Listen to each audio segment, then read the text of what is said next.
Hola, soy Ana Marisa Altieri. Bienvenidos a Sinvergüenza.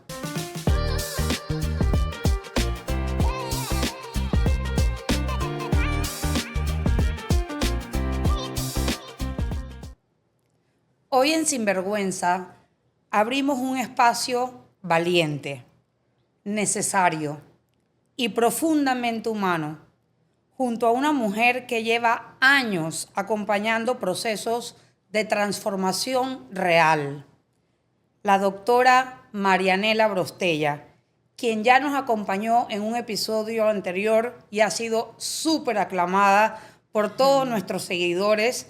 En ese episodio tuvimos la oportunidad de hablar de las heridas de infancia y realmente fue una cajita de Pandora lo que se abrió ahí, Marianela, porque mucha gente pudo identificar de dónde venían ciertos comportamientos que padecen en su vida adulta.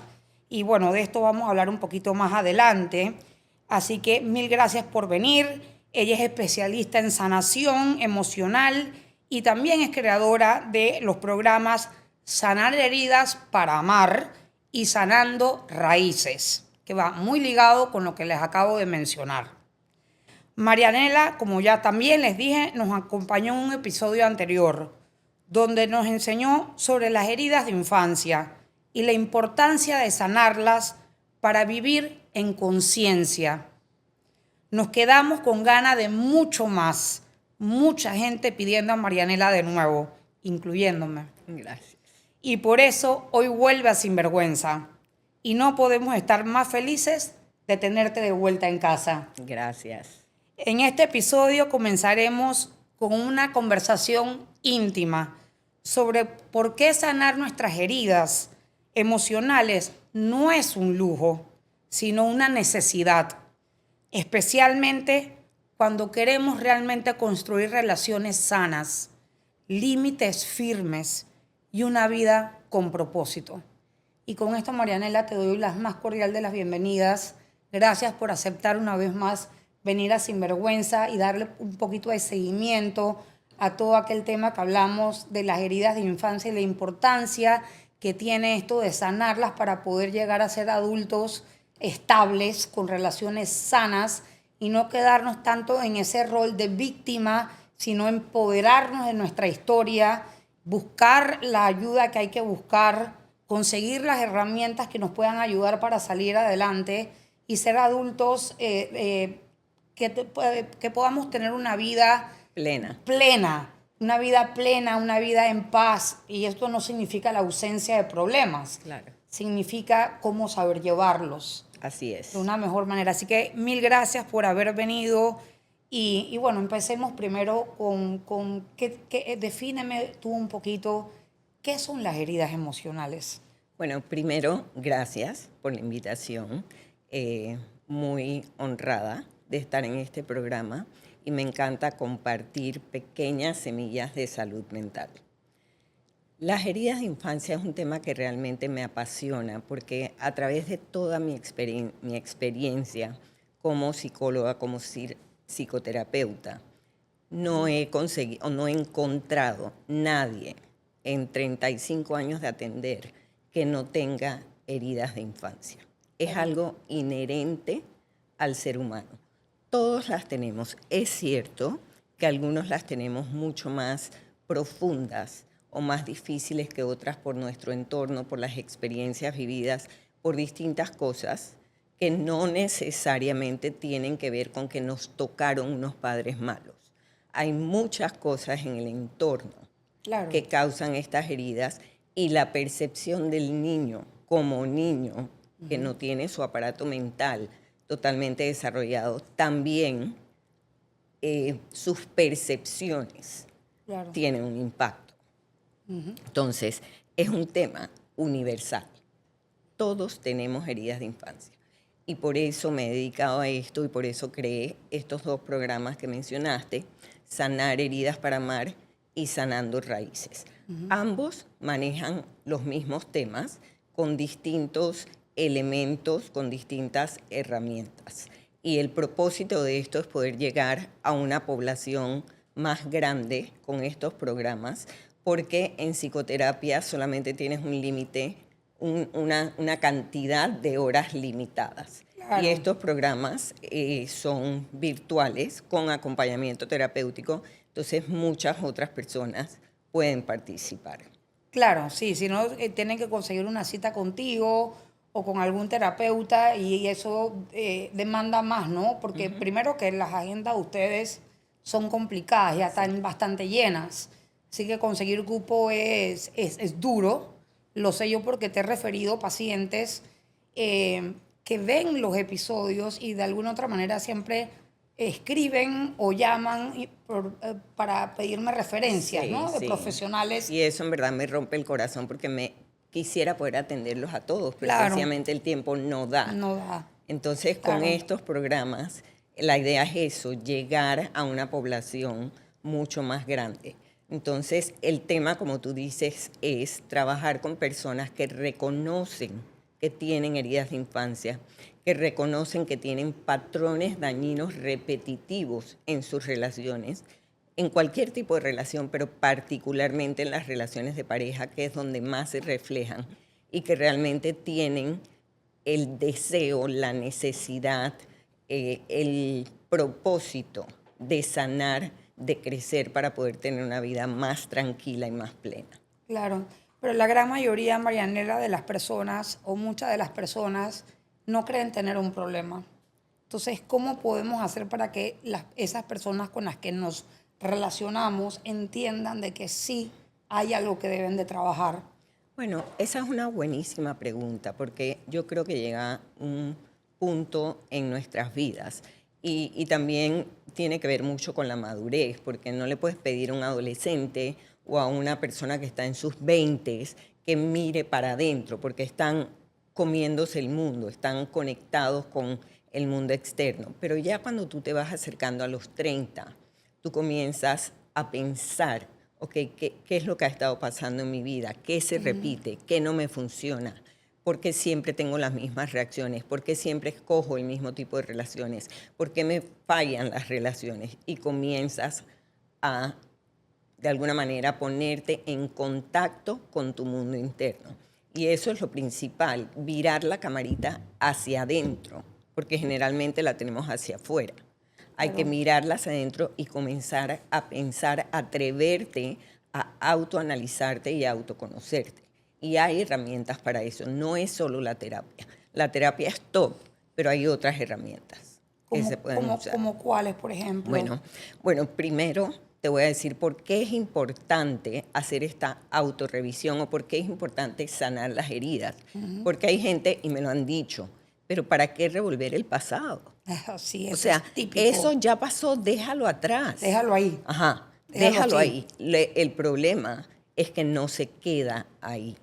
El problema es que esas heridas tú las cargas en tu cuerpo emocional, las cargas en tu cuerpo físico y siguen teniendo un efecto repetitivo en tus conductas y en tu manera de reaccionar.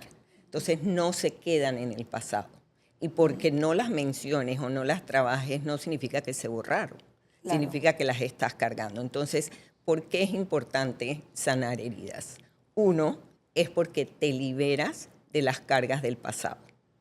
O sea, tú cargas tus emociones, tú cargas tu dolor, tú cargas todo lo que recibiste en tu entorno. Está grabado y de hecho, que es súper interesante, hoy en día han descubierto, y hay películas sobre eso, que todas estos traumas o emociones se graban en tu ADN, se graban en tus células. Antes se pensaba que tú heredabas de tus ancestros el pelo, la altura, el cuerpo, los ojos, Correcto. pero también heredas las emociones grabadas en el cuerpo de ellos. Entonces a veces sientes cosas que dices, pero ¿esto de dónde viene? Y es que viene de una herencia transgeneracional. Pero bueno, ¿por qué sanar heridas? Porque te liberas del pasado, te liberas de esas cargas que están ahí, aunque no las quieras ver, y que ejercen una presión en tus relaciones.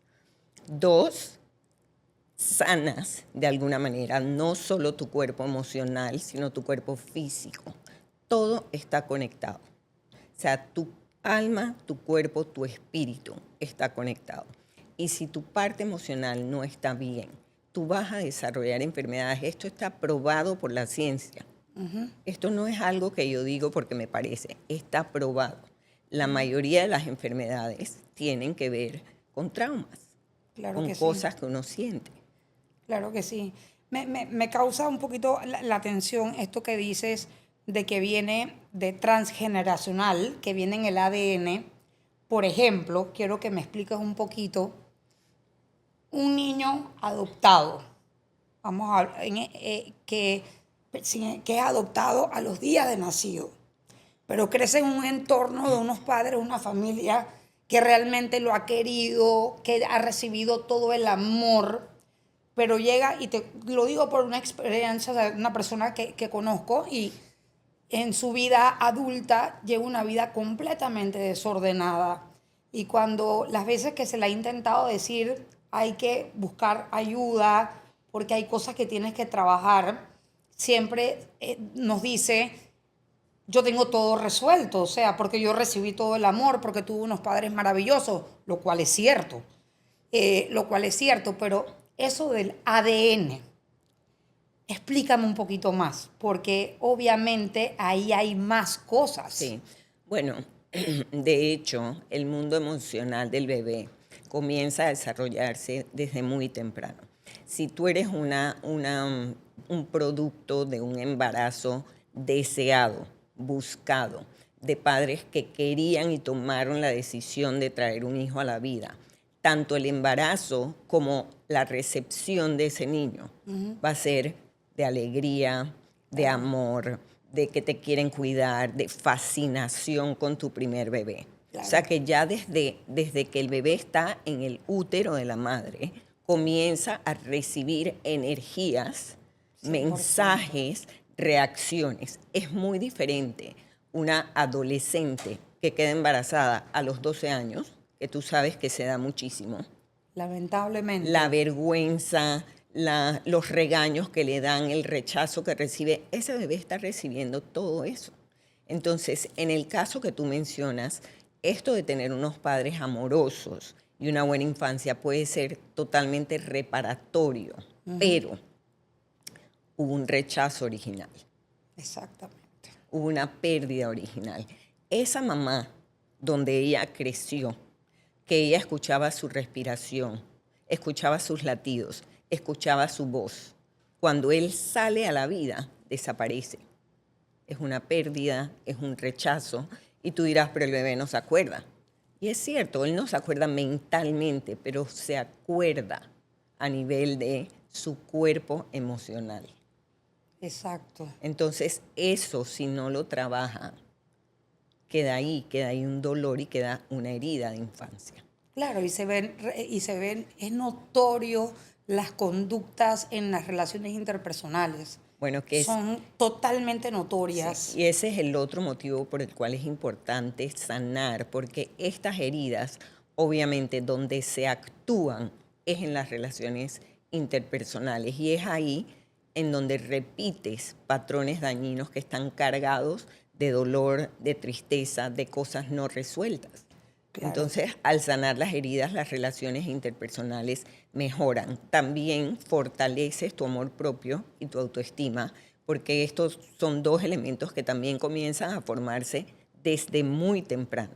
Entonces, cuando hay heridas, cuando eres niño o niña, esto se afecta y tú creces sintiéndote no valiosa, no suficiente, no querida, no aceptada, y eso te afecta. Por supuesto. El otro punto importante también es que fortaleces de alguna manera tu crecimiento personal y tu crecimiento espiritual. Cuando tú sanas esas cargas, tú te liberas. Entonces, comienzas a sentir que quieres hacer cosas, que tienes un propósito, que eres valiosa, y va cambiando tu vida. Mientras cargas heridas, tienes una mochila en tu espalda llena de piedras. Y dime si estoy equivocada, puedo estar equivocada, yo no soy psicóloga, no soy psiquiatra, pero de las cosas que he podido aprender y conocer en el camino es que las personas heridas, reconózcanlo o no, van hiriendo personas en su camino. Entonces esto no es justo, ya no se trata nada más de sanar uno mismo, sino también de tener la conciencia, la responsabilidad de que si yo tengo una herida y estoy viendo de que mis conductas afectan y dañan a mis seres queridos, a la gente que tengo alrededor, entonces yo tengo una responsabilidad en ir a buscar la ayuda pertinente. Eso, Sí, eso que estás diciendo es súper importante porque ninguna persona es culpable de sus heridas. exactamente. Las heridas son cosas que te hacen y que te pasan cuando tú eres niña o adolescente o niño o adolescente. Tú no tienes ninguna culpa sobre lo que te hacen. Por lo tanto, es importante también saber que eso no te define como persona. Eso es algo que te pasó, no es algo que eres. Sin embargo, cuando creces y te das cuenta de alguna manera que tienes todas estas conductas o estas reacciones o esta defensa siempre en alerta, siempre sobreviviendo, es tu responsabilidad como adulto parar y decir, espérate, ¿qué estoy haciendo con mi vida? así es. Tengo que mirar para adentro. ¿Qué le estoy haciendo a mis hijos? ¿Qué le estoy haciendo a mi pareja? Ayer hablaba con una paciente que estuvo en una relación con un narcisista por mucho tiempo y está muy herida. Las relaciones con narcisistas son muy, muy destructivas porque te van aplastando. Y ahora tiene una relación buena con una persona, pero sus reacciones es como si fuera con el narcisista. No O sea, sabe vivir. la herida La herida está ahí. está Y ahí, la persona le dice, yo te amo. Y ella le dice, que, pero no me tienes que estar diciendo eso a todo el tiempo porque seguramente no me amas tanto. O sea, se defiende porque viene de un lugar. Están siempre a la defensiva. Exacto. Viven a la defensiva. Vive a la defensiva con los guantes puestos y eso se llama vivir en modo de sobrevivencia. Y sobre todo siempre es con la gente que más te ama. Claro, con las Porque- relaciones más cercanas. Con las más cercanas. Ahí sale todo. Y esto de vivir en modo de sobrevivencia es bien importante porque eso, y ahí es donde yo digo que todo se conecta. Cuando tú estás o te sientes amenazada, tu cuerpo automáticamente produce cortisol, adrenalina y 100 y pico de hormonas más. Y eso inflama. Y de ahí entonces vienen las enfermedades. Cáncer, problemas digestivos, problemas del corazón, alergias. Entonces todo se conecta. Cuando tú vives a la defensiva y vives alerta, te vas enfermando. No es sostenible en el tiempo. No, y digo, yo lo puedo contar como una experiencia personal. Me siento completamente relacionada porque yo viví y moría cansada.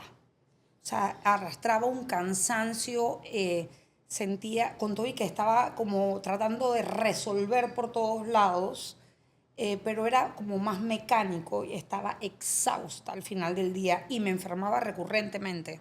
O sea, recurrentemente cualquier resfriadito, tumbada. Cualquier cosita, tumbada. Hemoglobina por el suelo, hierro por el suelo. O sea, sí, en mi cuerpo respondió. Tu cuerpo estaba hablando. Sí, mi Lo cuerpo. que tú callas Exactamente. emocionalmente, tu Exacto. cuerpo lo va a expresar. Exactamente, pero yo gracias a Dios siempre sí, como te he comentado, fuera de cámaras y cuando nos encontramos que siempre hablamos, porque Marianela también comparte conmigo una pasión que es el pádel, Así es. así que me la encuentro muy seguido en las canchas y conversamos bastante. Y sí, es saber poner también los límites y salirte cuando ya sabes que no puedes más, porque te tienes que priorizar. Yo, gracias a Dios, he tenido la fortuna y la ventaja de tener ayuda y de no soltarla. Por más y que yo sienta de que estoy bien, yo siempre se lo digo a todo el mundo, que para mí debe ser obligatorio que todo el mundo vaya al psicólogo. Sí, 100%. Debe de ser obligatorio, no tienes que esperar a que sea un problemón para ir al psicólogo, porque es ese espacio sano que te deja ver de manera objetiva las pequeñas cosas del día a día, ¿no? Pero mira, eso que dices también, porque esa pequeña fortaleza o valentía que una persona de repente siente y dice, necesito ayuda, Sí. es el primer paso. Así es. Porque muchas son tan defensivas que dicen, no necesito ayuda. La gran mayoría. Ajá. Yo no tengo nada, yo soy así y me tienes que aceptar así. Sí. Y si tú pasas toda tu vida diciendo yo soy así y nunca cambias, estás estancado. Eso Sí. no es crecer, eso no es vivir, eso es estar en una mentalidad rígida donde no te permite flexibilidad ni adaptarte a las distintas cosas que van pasando en la vida. No, y lo peor es que entonces también viene, como lo dijiste tú, están los hijos que te están viendo y van a aprender. Y eso es lo que se graban. Entonces no es un ambiente sano. De ninguna manera que un niño crezca con alguien que no está estable y que no ha sanado sus Sí. heridas. Y muchas veces son ellos los que nos abren los ojos. Sí, Son ellos los que nos dicen sí. por qué eres así. Y son ellos los que se convierten en grandes maestros y nos motivan. La mayoría de las personas que yo entrevisto para mis programas, cuando les pregunto su motivación es, yo no quiero que mi hijo crezca como yo. Yo no quiero que él sienta lo que yo sentía. Entonces, los hijos son una gran motivación. Bueno, ojalá que todos aquellos que nos están escuchando y sientan que no han sanado algo y no han logrado identificar qué es, que hay algo que no está bien con ustedes, que hay algo que les resuena de lo que estamos conversando, se atrevan y busquen la ayuda, porque realmente buscar ayuda no es de una persona débil. La gente por alguna razón lo asocia con debilidad y yo realmente he aprendido que la persona que se atreva a buscar la ayuda es el valiente. Es el valiente y responsable porque es el que se atreve a romper estos círculos viciosos y estos patrones que, una vez más, dañan no solo al ser que los padece, sino a todo el entorno. A todo el entorno. Y no es justo. No es justo porque uno, o sea, a mí me tocó que yo estaba desgastada ya de tratando de ayudar. Pero ¿hasta qué punto tú puedes ayudar a un adulto que no se quiere ayudar? No puedes. No puedes. Es que eso es intrínseco. Tú tienes que llegar a ese punto de decir, yo necesito cambiar, yo necesito resolver, yo necesito sanarme, yo quiero vivir de una manera diferente. Claro. Entonces, no, por más de que tú se lo repitas a una persona, no le va a entrar si no está lista. Claro. Marianela, y en tu experiencia en psicoterapia, ¿tú has visto que las heridas, quiénes recurren más a buscar la ayuda, hombres o mujeres? Mira, te diría que originalmente cuando yo comencé a trabajar hace 30 y pico años atrás, eran las mujeres. Pero hoy en día van tantos hombres como mujeres. Hay un cambio importantísimo. De hecho, mis programas están dirigidos a mujeres. Ahora mismo los hice para las mujeres. Y los hice para las mujeres y explico un poquito por qué. Porque en nuestro país y en la mayoría de los países de la región todavía estamos en una sociedad machista. Muy machista. Donde la mamá es la encargada de los hijos. Entonces tú no sabes la cantidad de mujeres que yo entrevisto donde no hay papá. Donde el papá sencillamente, bueno, esto no funciona, se va y desaparece. Y no se dan cuenta las heridas que le hacen no a la esposa o a la ex esposa o a la expareja, a los niños. Los niños necesitan al papá. Necesitan su rol, necesitan su presencia. Y yo creo que ahí los hombres todavía no entienden la importancia de su rol, lo importante que es que estén presentes. Entonces, por eso también lo dirigí a mujeres, pero no sabes la cantidad de hombres que me escriben. Para buscar ayuda. Que quieren el programa. Y no, porque no te... Lo tengo que abrir. Tienes que abrirlo. Tienes que abrirlo, es sumamente necesario. Sí, lo tengo que abrir. Porque sí es verdad que cada día más los niños crecen sin papá, sin la figura paterna. Yo he tenido la dicha de tener un papá sumamente presente. Tuve la dicha de tener un episodio, de tenerlo aquí para el Día del Padre y pudieron ver la relación tan hermosa que tengo con mi papá. Y lo puedo decir porque conozco de muchísima gente que sencillamente donde hay un divorcio, donde hay una separación, se desconectan de los hijos. Sí. Pero es una manera como de tratar de castigar a la esposa sin darse cuenta, a la ex esposa, sin darse cuenta en realidad que lo que estás haciendo es nefasto para tus propios hijos. Sí. Y esos niños tienen que trabajar después esto porque sienten el rechazo, sienten Abandono, abandono, injusticia, injusticia. traición. Sí, es bien típico escuchar los niños, por ejemplo, no niños, inclusive hasta más grandes. eh, ¿Qué relación tienes con tu papá? Oye, lo veo de vez en cuando, pero quedamos de vernos tal día y me chifió. No aparece, no me fue a buscar. Ese niño va creciendo con ese rechazo y cuando son más grandes lo exteriorizan. Bueno, también es que cuando tú eres niño, tú estás en una etapa de desarrollo egocéntrica. O sea, tú todo lo tomas personal. O sea, que si tu papá se va o si tu papá no te busca o te rechaza, el niño o la niña automáticamente piensan que hay algo malo con ellos. Yo no soy suficientemente buen hijo para que él me quiera. Yo tengo algo malo en mí. Yo me porté mal y por eso mi papá se fue. Entonces, desde ahí te das cuenta que ya comienzas a perder el amor propio o a no desarrollarlo, la autoestima y la capacidad de poner límites. O sea, el niño, yo he tenido niños que cuando veía niños, ya no veo niños, pero cuando veía niños y me los traían por divorcio, yo les preguntaba, niños de 5 años, 4 años, 6 años, ¿por qué tú crees que tu papá y tu mamá se están divorciando? Porque no me comí la comida, Ay, Dios porque mío. peleé con mi hermanita, porque me hice pipí en la cama y realmente esa era la realidad del niño. Él realmente pensaba que ese era el motivo del divorcio de sus padres. Sin saber lo que había atrás. Claro, porque es con él lo toma personal, es egocéntrico, es una etapa de desarrollo. Yo aquí quiero hacer un llamado a todos los hombres y no a forma de regaño, sino a forma de reflexión. Y es que si somos tan valientes como, y voy a decirlo sin vergüenza, pero para meternos en la cama con una mujer, tenemos que tener claro de que eso puede tener consecuencias y que si de esto hay un fruto como es un hijo, la responsabilidad es para toda la vida y que la ausencia de los papás realmente sí marcan la vida de los niños y no tienen idea en cuántas aristas. Vemos niños que realmente presentan problemas después en su vida adulta de tantas maneras. Y las mamás, entonces, nos toca lidiar con tantas cosas que no sabemos a veces cómo hacerlo. A mí me tocó, yo fui mamá y papá.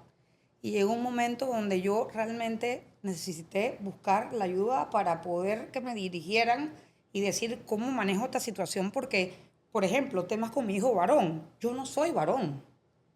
O sea, hay temas que le toca al papá, pero me tocaron a mí hablarlas. Igualmente, en un momento dado, me sentí sumamente abrumada porque sentía que todo el peso era sobre mí y también sentía o sea, me sentí mucho tiempo, yo me autoflagelaba, que era lo que yo hablaba mucho con mi psicóloga, porque me sentía responsable de que mis hijos se sintieran mal porque el papá no estaba presente. Lo sentías como que era un fallo tuyo. Sentía que yo había fallado como mujer y que por tanto como madre les estaba fallando. Con todo y que yo estaba tratando de hacer mi mayor, y sigo haciendo, mi mayor esfuerzo por ser una buena mamá. Pero como yo siempre le digo a mis hijos, su papá está y yo jamás voy a reemplazar al papá. Y a papá no se le juzga, a papá se le quiere.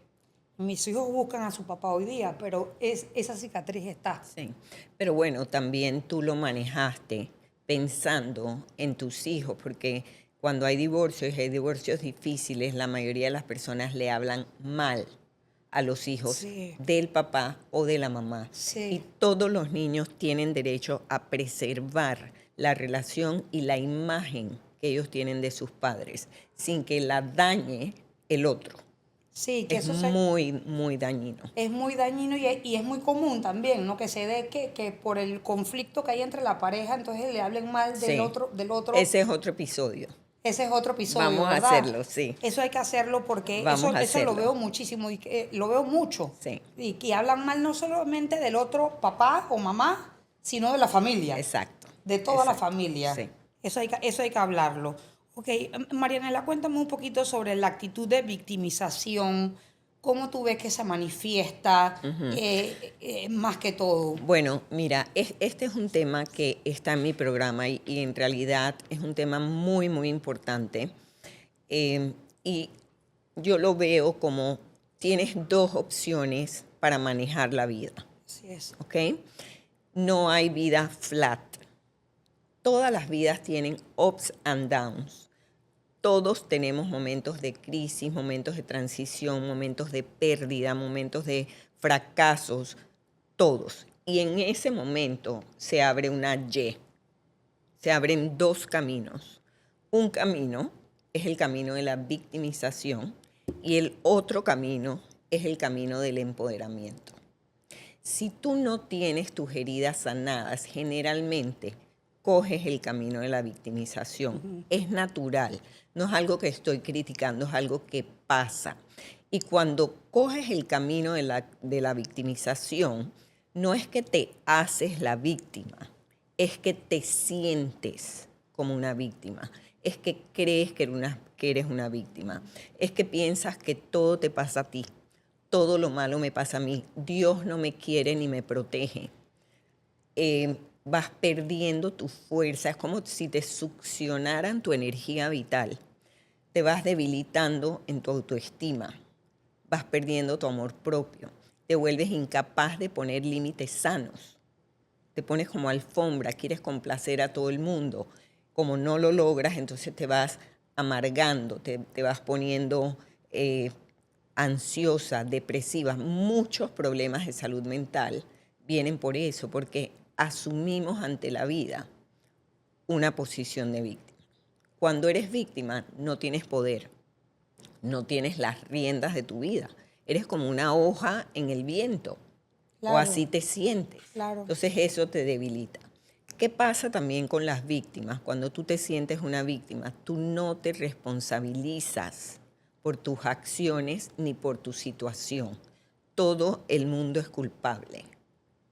Entonces, todo el mundo es culpable. todo está puesto afuera y no eres capaz de ver tu pedazo ni de fortalecerte. Estás totalmente debilitada. Entonces, ¿cuál es tu actitud ante la vida? Criticas todo, nada te satisface. Constantemente estás envuelta en tu sufrimiento y repitiendo tu sufrimiento para generar lástima, para generar que te cuiden. Manipulas a través de la culpa y comienzas a intoxicar o a dañar todas tus relaciones cercanas. Así es. ¿Qué hacemos cuando estamos con alguien así?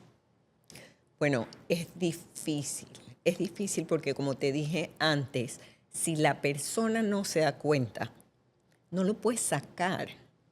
Y la persona que está en una posición de víctima se ancla en su sufrimiento, no lo quiere soltar. Y casi siempre, Marianela, estas personas, otra vez, no soy psicóloga ni psiquiatra, pero por lo que he podido ver y hablar con muchas personas que han pasado por aquí, sobre todo personas que han tenido algún tipo de adicción, casi siempre vienen del rol de víctima. Sí. ¿Y de dónde viene el rol de víctima? De una herida. De una herida no sanada. En donde no has sanado y donde tu amor propio se fue. No existe. No existe. Y lo primero es el amor propio. Claro. Y hay gente que te va a decir, no, pero tú eres una egoísta si tú te pones a ti primero y si tú te quieres a ti primero. Pero es que si tú no te quieres a ti, no puedes querer a los demás. Tú no puedes dar lo que tú no tienes. De hecho, uno de los principales mandamientos que creo que todo el mundo se lo sabe de la religión católica es ama a tu prójimo como a ti mismo. ¿Por qué no dice ama a tu prójimo más que a ti mismo? ¿Por qué no dice eso? ¿Qué implica ama a tu prójimo como a ti mismo? Que tienes que amar. Que te tienes que amar. Que tienes que amar. Es la única manera de dar, es la única manera de conectar, es la única manera de desarrollar empatía. Si tú te amas y te respetas. Así es. Y es la única manera de realmente transitar la vida, logrando una sensación de tranquilidad. Claro. Entonces, la que está en una posición de víctima, el que está en una posición de víctima, siempre se siente atacado, siempre es víctima, todo el mundo está en su contra y todo el mundo tiene la culpa de sus males. Entonces se queda ahí. ¿Qué hacer si tienes una persona cercana a ti en esa posición? Buscar la distancia óptima. ¿Qué es la distancia óptima? ¿Cuánto acercarme, sobre todo si es alguien muy close to you, que no quieres no verlo, por ejemplo? Es, bueno, lo puedo ver por 1 hora, una vez a la semana, o puedo ir un viaje de 2 días, pero no de 2 semanas. O sea, tienes que aprender cuál es la distancia que tú toleras sin que te intoxique, porque son personas muy tóxicas. Sumamente tóxicas. Yo me tuve que retirar, ¿Sí? A sencillamente. veces hay que retirarse. Hay que retirarse porque habían comportamientos completamente dañinos Sí. y yo no... Bueno, es que cuando tú te sientes dañada, sientes que es una injusticia tu vida, lo siguiente que tú haces es tratar de dañar. O sea, tú no toleras que la otra persona que está enfrente de ti esté bien. Entonces te tratan de llevar a su mismo terreno. No, y yo sería incapaz de dañar a nadie, ¿no? O sea que... Y yo podía verlo con un poquito más de luces largas, tal vez porque ya yo he trabajado tanto en mí Sí. que uno ya puede ver un poquito más allá, ¿no? Que la persona que está pasando por eso. Pero bueno, Y nada más déjame agregar ahí un sí. poquito que muchas de estas personas tóxicas, cuando son tus padres, dañan mucho a los hijos porque los manipulan a través de la culpa. Son esas personas que te dicen, yo te parí, yo te cuidé, ¿cómo tú me vas a hacer esto? Tú te tienes que encargar de mí, tú me tienes que mantener, tú tienes que escogerme a mí antes que a tu esposa y a tu familia. Y manipulan con la culpa. Aquí tuvimos a Sara Sasso, a la doctora Sara Sasso, y hablamos sobre eso, sobre lo que es tener padres narcisistas. Sí. Eso es otro tema. Muy dañino. Muy Es gravísimo. dañino. Pero todo esto está conectado con la salud mental. Ahora, volviendo a la pregunta original de la Y, Sí, nos fuimos por la de la víctima, que es algo muy común y es algo que se puede trabajar. correcto. Se puede cambiar. Tienes que tomar la decisión de mirar para adentro, mirar para atrás para ver tus heridas y proponerte sanarlas. Pero el otro camino es el camino del empoderamiento. ¿Qué es una persona empoderada? Una persona empoderada es esa que tiene la certeza interna porque ha desarrollado herramientas de que puede manejar la vida, de que no importan las cartas que la vida te juegue, porque te va a jugar cartas altas Y bajas. y te va a jugar cartas bajas, Así como es. cualquier mano de cartas. Pero tú vas por la vida, tú transitas, caminas sabiendo que esto puede pasar, sabiendo que vas a tener momentos difíciles, con la certeza de que vas a poderlas manejar. Y eso te cambia totalmente. O sea, te cambia la manera en que enfrentas la vida y te ayuda a tener una vida tranquila y plena. Entonces tú dirás, pero bueno, ¿cómo llego ahí? ¿Cómo hago eso? Hay herramientas que te ayudan a empoderarte y las tienes que buscar.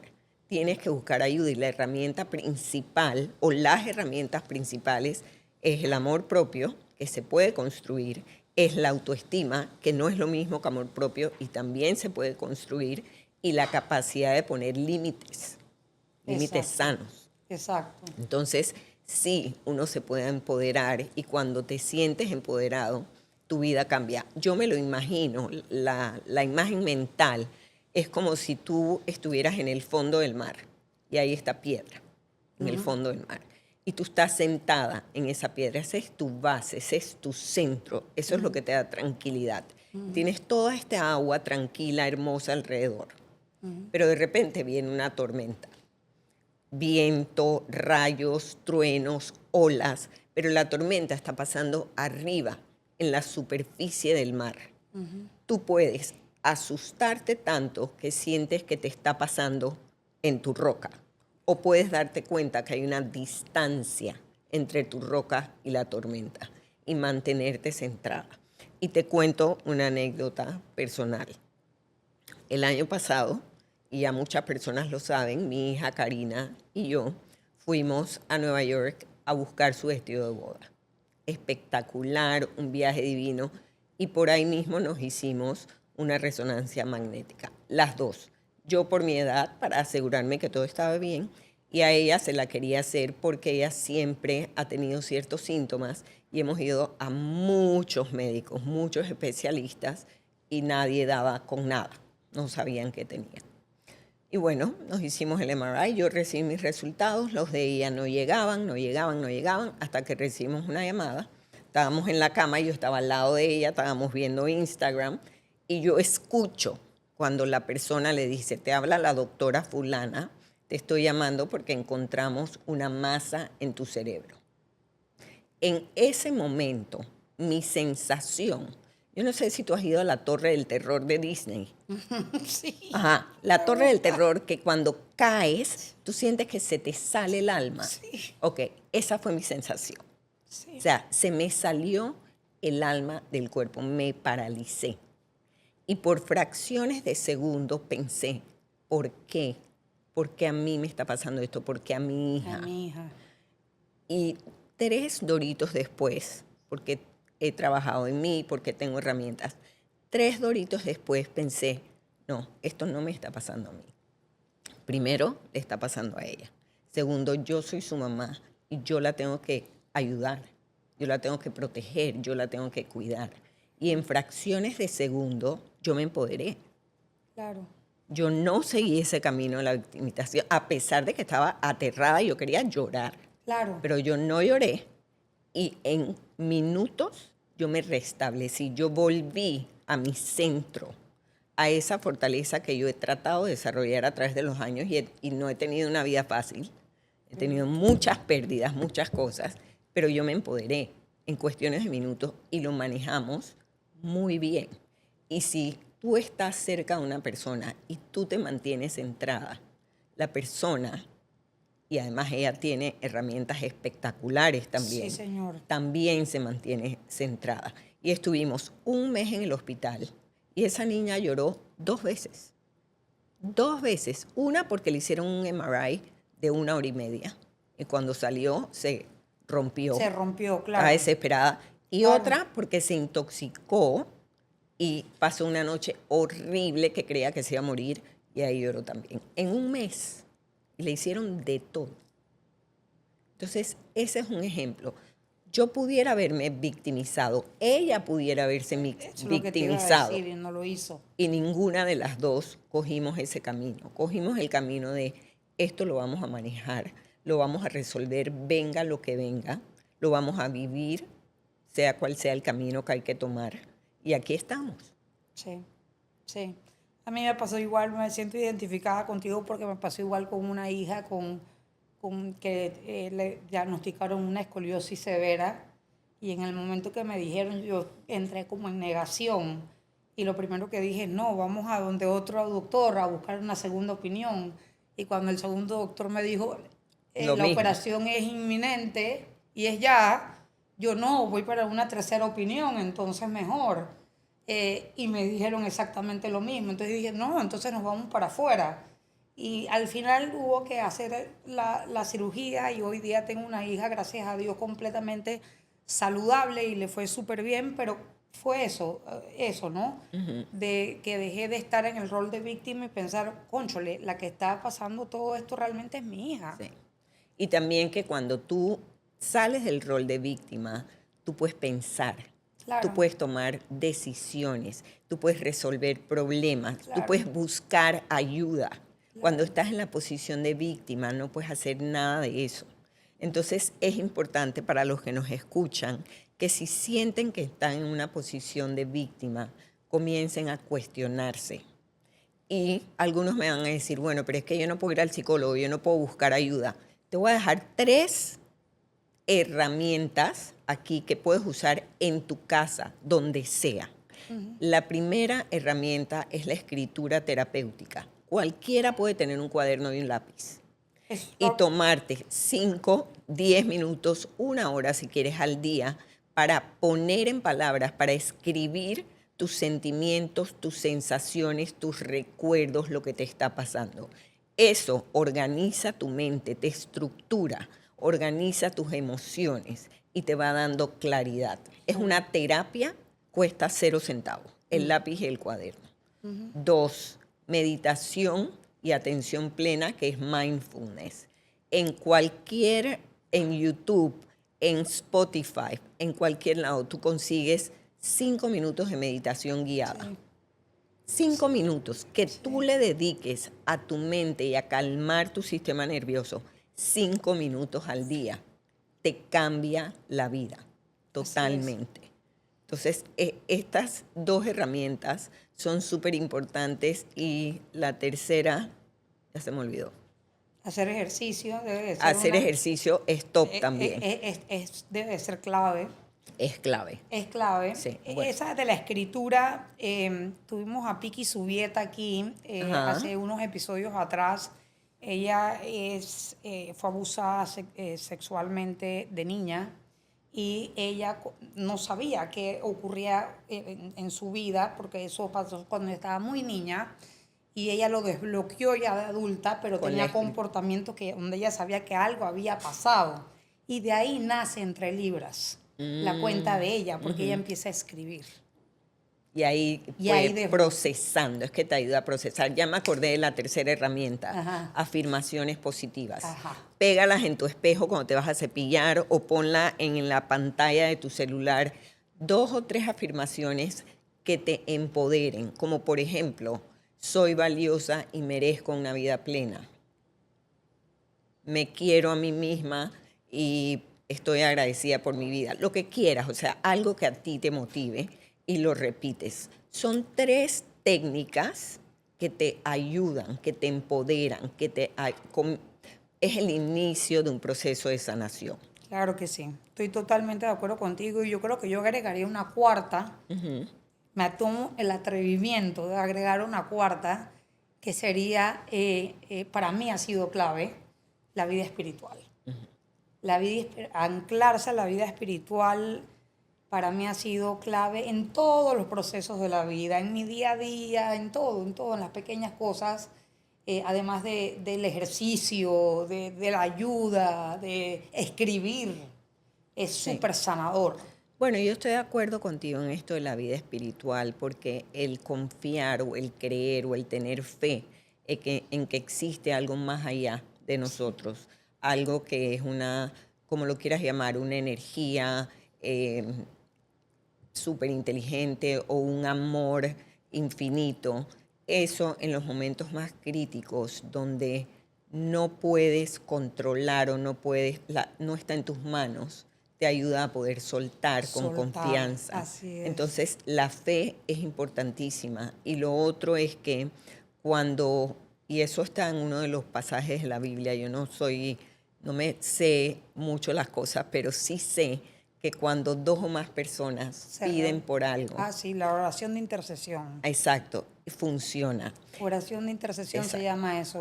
Donde 2 o 3 se reúnen, ahí está yo en medio de ellos, que se llama oración de intercesión y pidan oración a la gente que ustedes saben que son gente de oración y si ustedes necesitan, porque no tienen idea qué hacer, necesitan como alguna ayuda, pidan oración. Sí, te da mucha fuerza. Da muchísima fuerza y es muy poderosa. Sí. A mí cuando yo estaba en Nueva York con Karina, no sabes la cantidad de personas que me escribían diciéndome que estaban dando misas, que se reunían en oración, y yo decía, más, todos, sí, por favor, porque de alguna manera eso te sostiene. De hecho, ahora que mencioné la meditación, me acabo de acordar de una frase que a mí me encanta, que dice, rezar es hablar con Dios, meditar es escucharlo. Exactamente. Así es. Entonces, por eso son herramientas muy, muy importantes. Bueno, señores, ya saben que sanar es nuestra responsabilidad, sean cuales hayan sido nuestras heridas. Las heridas, todos tenemos heridas de infancia. Esto es algo que no excluye a nadie. Así que es nuestra responsabilidad pues, buscar esa ayuda, sanarlas para poder ser personas de bien y tener una vida plena. Como lo ha dicho Marianela, sanar no es un destino, es un camino. Un camino que muchas veces empezamos cansados, rotos, confundidos, pero con esa pequeña chispa de esperanza de que hay algo más allá que el dolor. Hoy Marianela nos recordó que no se trata de borrar lo que vivimos, esto es imposible, sino de aprender a mirarlo con amor, con compasión, y desde ahí empezar a escribir una historia diferente. Porque cuando sanamos una herida, no solo nos liberamos a nosotros mismos, también liberamos a los niños que fuimos, a las mujeres y hombres que nos rodean y a los que vendrán después de nosotros. Quizás no podamos cambiar lo que nos pasó, pero sí podemos cambiar quiénes decidimos ser a partir de reconocer lo que nos pasó. Gracias, Marianela, por recordarnos que el amor propio no es ego, es raíz. Que poner límites no es rechazo, es protección. Y que sanar no es debilidad, es el acto más valiente de amor que podemos hacer por nosotros mismos. Si algo de este episodio te tocó, si sentiste que hablábamos de ti, es porque ya estás listo para empezar tu proceso de sanación. Y con esto los dejo para el siguiente episodio. Gracias. Gracias a todos por ver Sinvergüenza Podcast. No olviden suscribirse a YouTube y Spotify para ver más episodios.